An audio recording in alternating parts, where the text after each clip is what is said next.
అన్నాడు ఆయన ఒకటే మాట. నీ సైన్స్ అండ్ టెక్నాలజీ ఇవ్వండి, నీకు నేను ఇది ఇస్తా. అప్పుడు మనం ఒక విశ్వమానవుడిగా ఎదగచ్చు. విశ్వంలో ఒకరికొకరు ఇచ్చి పుచ్చుకోవాలి కదా. ఇంకో గొప్ప మాట అంటాడు వివేకానంద, అది అందమైన మాట. ఆలోచించేవాళ్ళు ఆలోచించాడు. ప్రపంచమంతా కలిపి ఒకటే, అంతేగాని విడి దేశాలుగా ఇవి మనం చూడం. ప్రపంచమంతా కలిసి ఒక భావన. వసుధైక కుటుంబకం అనే మాట మన సంస్కృతి నుంచి పుట్టిందేగా. అంతేకాదు వేదంలో ఒక మాట ఉన్నది. ఇప్పుడు మీరు గ్లోబల్ విలేజ్ అని ఒక మాట వస్తుంది, వినుంటారు మీరు. కానీ ఇంకా గొప్ప మాట కూడా వేదం వాడింది. వీలైతే దాన్ని మీరు ఇప్పటి టర్మ్లోకి మార్చగలిగితే ట్రై చేయండి. ఎత్ర విశ్వంభవత్యేక నీడం, ఋగ్వేద మంత్రం. ఎత్ర విశ్వంభవత్యేక నీడం, నీడం అంటే గూడు అండి, నెస్ట్. ఎక్కడ విశ్వమంతా ఒక గూడుగా మారిపోతుందో అన్నాడు. అంతుపట్టి నెట్ కాదు, నెస్ట్. నెట్ కంటే నెస్ట్ గొప్పది.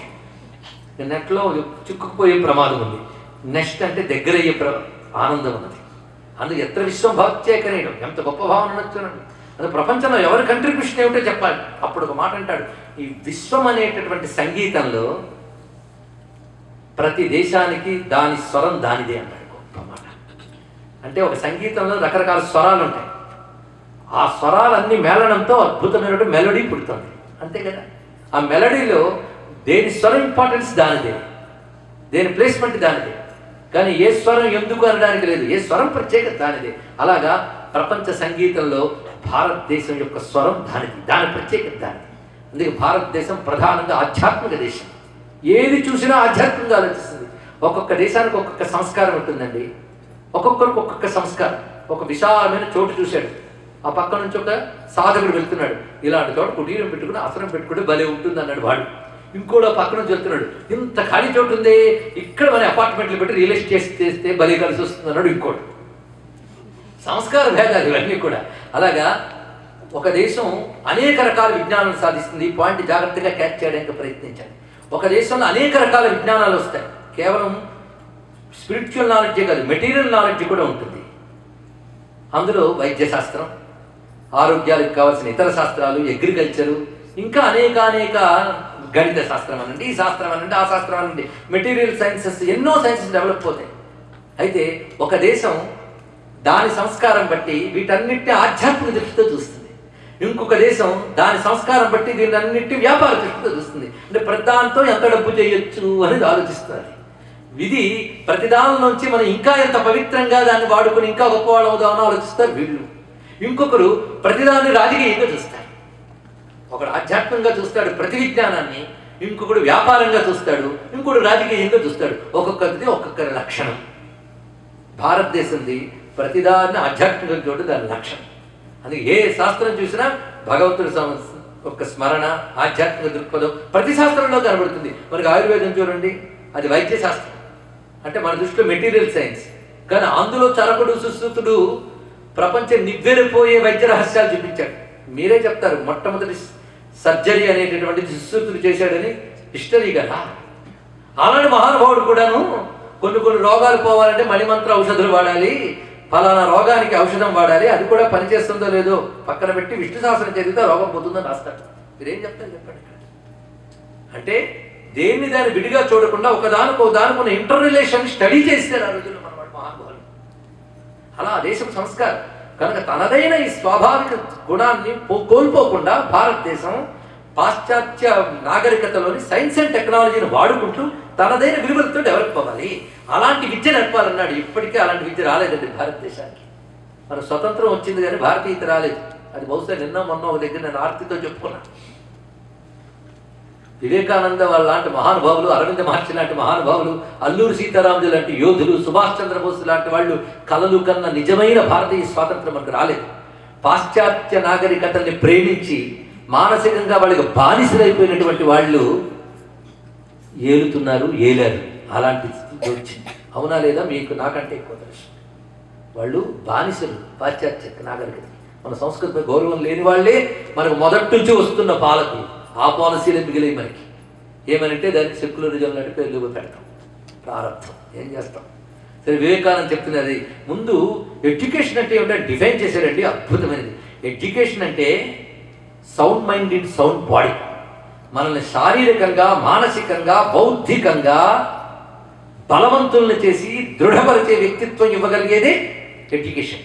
మంచి క్యారెక్టర్ని బిల్డప్ చేయగలిగేది ఎడ్యుకేషన్. శీల నిర్మాణం చేయగలగాలి. అంతేకాదు సత్యము, అహింస, శీలము, చరిత్ర, మానసిక స్థైర్యము ఇది ఇవ్వగలిగేదే విద్య అని చెప్పాడు మహానుభావుడు. దాన్ని బేస్ చేసుకుంటూ ఎన్ని జ్ఞానములైనా నేర్చుకోవాలి.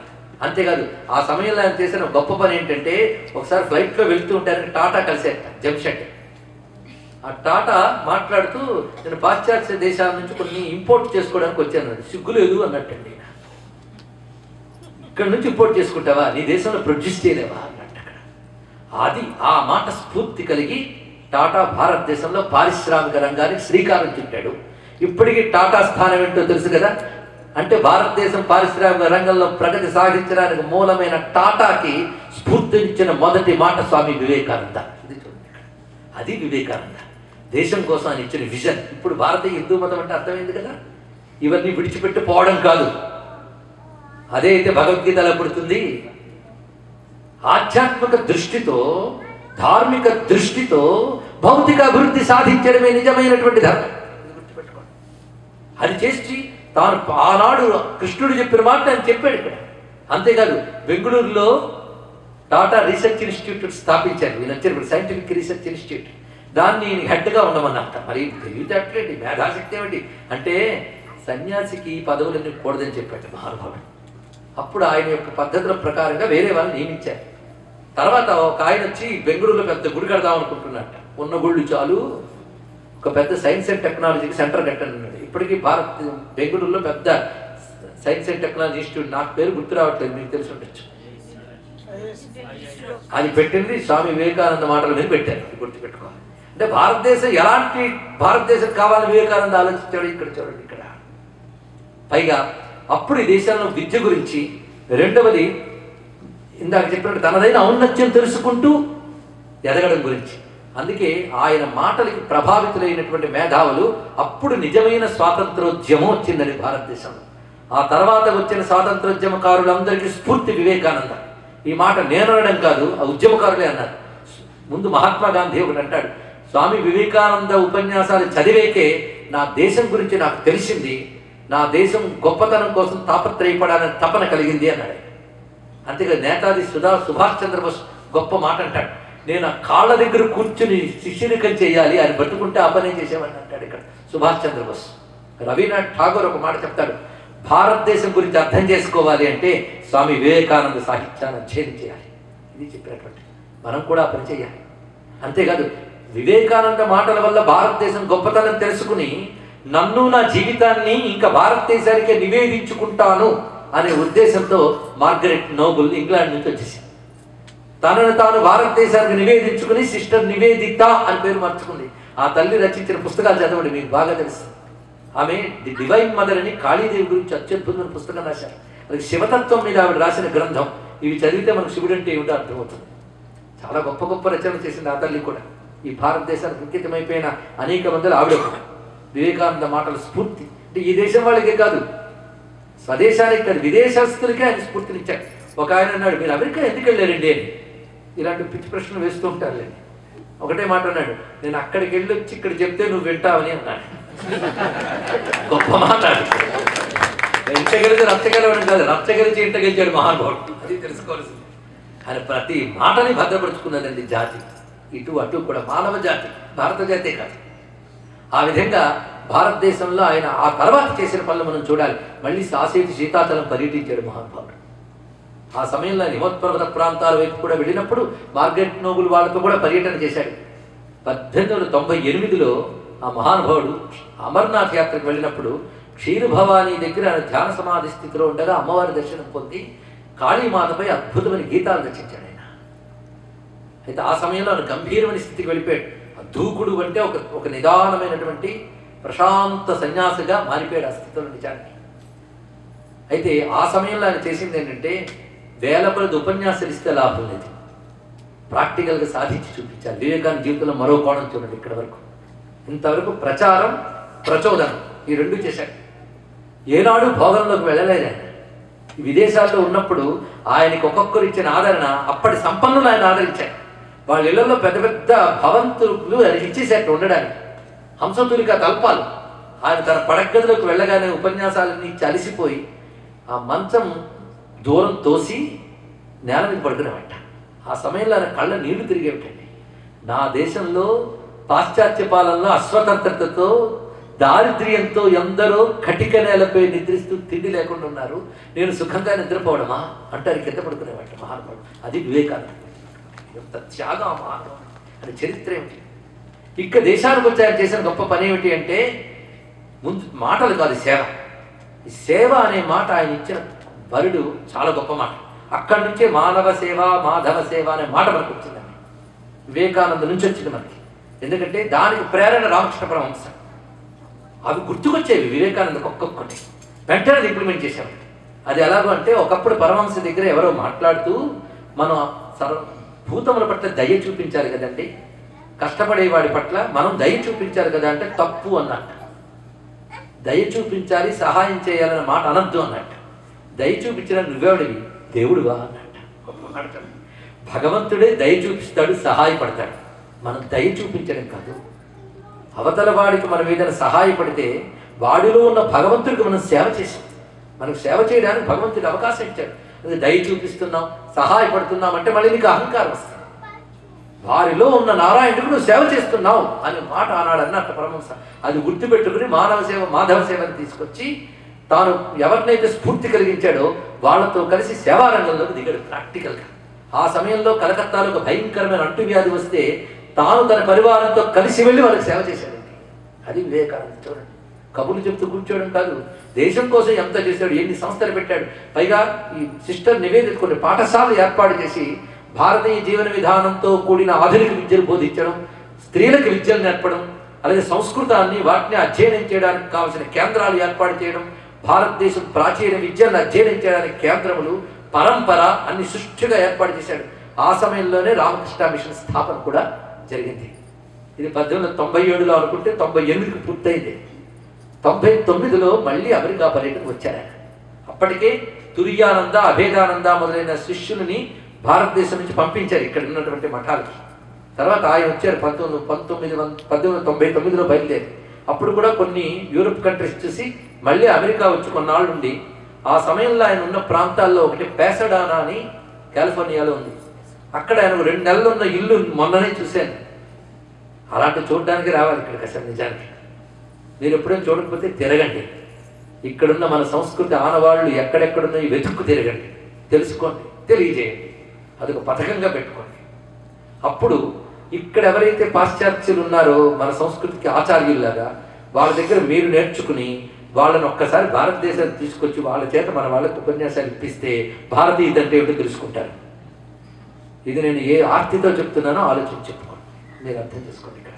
ఎందుకంటే భారతీయ యువత ఎలాంటి పరిస్థితిలో ఉందంటే వెస్టర్నైజేషన్కి మోడర్నైజేషన్కి తేడా తెలియకుండా పోయింది. మోడర్నైజేషన్ అంటే వెస్టర్నైజేషన్. ఇక్కడ ఇంకా వాడు వెళ్తాడో లేదో కాలేజీకి, పిజ్జా బర్గర్ తింటేనే అప్పుడు వాడికి నాగరికత వచ్చినట్టు. అందులో ఉందా అది? ఏమిటి ఆలోచిస్తున్నాం మనం? ఇంకా బానిసత్వం వదలలేదే. సరే, మొత్తానికి ఆ ప్యాసెడానాలో 2 నెలల మహానుభావుడు ఉన్న ఇల్లు చూశానండి. వాళ్ళు నేషనల్ హెరిటేజ్ కింద పెట్టారు దాన్ని. 2 నెలలు ఆయన ఉంటేనే నేషనల్ హెరిటేజ్ కింద పెట్టారు. మొన్న నా మధ్య త్యాగరాజ స్వామి వారు ఉన్న ఇంటిని మొత్తం పడగొట్టి మోడర్న్ మొజాయిక్ బిల్డింగ్ కట్టారండి. ఎలా కాపాడుకోవాలో కూడా తెలియదు మన వాళ్ళు. ఒక 100 ఏళ్ల చరిత్ర ఉన్న దాన్ని కూడా కాపాడుకుంటున్న ఈ దేశంలో 1000 ఏళ్ల చరిత్ర కూడా నిర్లక్ష్యం చేస్తున్న భారతీయుల గురించి ఏమనాలో. సరే, 2 నెలలు మహానుభావుడు ఉన్నదాన్ని నేషనల్ హెరిటేజ్ చేసిన అమెరికా ప్రభుత్వానికి నమస్కారం చేసుకున్నాం. అక్కడ ఆనాడు ప్యాసడోనాలో ఆయన ఆడినట్టు చెప్పిన ఉపన్యాసాల గురించి పేపర్లో వచ్చిన కూడా అక్కడ ఉన్నాయి. ఆశ్చర్యం. అప్పుడు మరొక్కసారి గర్వించాం. అక్కడ ఎవరున్నారు అంటే అమెరికన్స్. వాడు జాగ్రత్తగా చూడండి, ఇక్కడ ఇది ఉంది అక్కడ ఉంది అని వివేకానంద గురించి మాకు పరిచయం చేస్తున్నారు. చాలా సంతోషించాం. మొత్తానికి ఆ 1900లో ఆయన ఇక్కడ ఉండి సరిగ్గా కొంతకాలం తర్వాత ఏదో హఠాత్తుగా పిలుపు వచ్చినట్టు వచ్చేసారు ఆయన భారతదేశానికి. ఆ సమయంలో ఆయన చేసినటువంటి సంస్కరణలు, పెట్టిన సంస్థలు సామాన్యం కాదు. పైగా ఆయన చెప్పిన మాటల్లో కొన్ని ముత్యాలు లాంటివి గుర్తుపెట్టుకోవాలి. ఒకటేమిటి, చాలా చాలా చాలా ఉన్నాయి, ఎన్నెన్నో. ఒక చోట అంటాడు, ఇదిగో ఈ దేశంలో నుండి ఈ మతాల మార్పుడు వాళ్ళ గురించి చెప్తూ, మేము మీ దేశానికి వెళ్ళి మతం చెప్తామంటే చాలా సంతోషం అని పంజరం పట్టుకు బయలుదేరి కనబడిన ప్రతి చిలకల్ని అందులో వేసుకోవడం చాలా సంతోషం. చేయండి. కానీ ఆ పంజరంలో ఏనుగులు పెట్టే ప్రయత్నం మాత్రం చేయకండి అన్నాడు. అంత గొప్పగా చెప్పాడు, ఆలోచించండి. ఇక్కడ ఎలా దీనిలో భావం మీకు ఏంటిది? మీది పంజరం, మరి ఏనుగు, జాగ్రత్త అన్నాడు. ఏం ధైర్యం అంటే మహానుభావుడు, ఎన్ని రకాలుగా ప్రతిదాన్ని గట్టిగా చెప్పాడు. అందుకే భారతదేశానికి వచ్చిన మాట అంటాడు, నా దేశంలో నా ధర్మంలో లోపాలు లేవని నేను అన్నా. పరాయి వాళ్ళ పాలన వల్ల, మన వాళ్ళ అవగాహన లోపం వల్ల, కొందరి స్వార్థం వల్ల మనలో కూడా లోపాలు వచ్చాయి. చాలా చాలా పాడింది నాకు తెలుసు. కానీ మన మతంలో లోపాలు ఉన్నాయని అంటున్నాం. నేను దేశమంతా తిరిగి వాటి చరిత్రలను చూశాను, ప్రతి మతం యొక్క పూర్వ చరిత్రని చూశాను. వాటితో పోలిస్తే నా దేశంలో, నా ధర్మంలో లోపాలు చాలా చాలా చాలా తక్కువ. వాటిని సంస్కరించే ప్రయత్నం కూడా నేను చేయనన్నాడు. మనకు ఆశ్చర్యం వేస్తుంది ఎందుకు అలా అన్నాడు అనేది. అవి కాలగతిలో వాటిని అవే సంస్కరించుకుంటాయి. అలా సంస్కరించుకోగలిగే డైనమిజం హిందూ మతంలో ఇన్బిల్ట్ ఉందన్నాడు మహానుభావుడు. గొప్ప ఆలోచించాడు ఇక్కడ. అది భారతీయ సంస్కృతి యొక్క గొప్పతనం.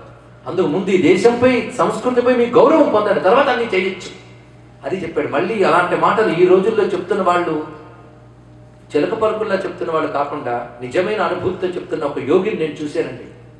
వారి పేరు మీ ముందు చెప్పి నేను ధన్యుడు అవుతాను. అబ్దుల్ కలాం మహానుభావుడు. ఆయన మళ్ళీ అలా మాట్లాడుతున్నారు. ఆయన మాట్లాడుతున్నారు. ఆయన మీకు భగవద్గీత సాంఖ్యయోగం గురించి కావాలంటే ఆయన బాగా చెప్పగలరు. ఆయన మొత్తం తన జీవితం యొక్క ఫిలాసఫీ అంతా సాంఖ్యయోగం అంటాడు మహానుభావుడు. ఆశ్చర్యకరమైన అంశం అది. అందుకు వివేకానంద ఇచ్చిన స్ఫూర్తి ఆ తర్వాత స్వతంత్ర యోధులందరి మీద చూపించి భారతదేశ స్వాతంత్రానికి కూడా హేతువైంది. అంటే ఇప్పుడు వివేకానంద మన దేశానికి ఒక ఆత్మవిశ్వాసాన్ని, ఒక ఉనికిని, స్వాతంత్ర ఉద్యమ స్ఫూర్తిని ఇచ్చినటువంటి దేశభక్తుడుగా ఇప్పుడు మనం దర్శిస్తున్నాం. మరొక కోణం ఇది. ఎన్ని రకాలుగా అభివృద్ధి చేశాడో.